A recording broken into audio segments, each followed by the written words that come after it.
there's a certain sort of crystallized version of it that is a lot less complex than what critical race theory actually is. But critical race theory essentially argues that racism is baked into all the systems of American society, and that any sort of neutral system is, in fact, a guise for racial power.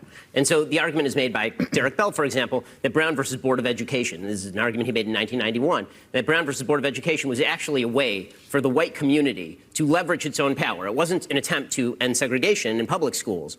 Even things that are purportedly good in terms of race, so long as they uphold these broader systems, things like capitalism or things like the meritocracy, these things are actually just guises for power. And so what that boils down to in sort of practical terms is all disparity equals discrimination. If you can see any stat where black people are underperforming white people, this means the system was set up for the benefit of white people, and that white people have a duty to tear down these systems in order to alleviate the racism that's implicit in those systems. When it comes to schools, what this tends to boil down to is kids who are white have experienced privilege because the system was built for white people, and we have to change the standard.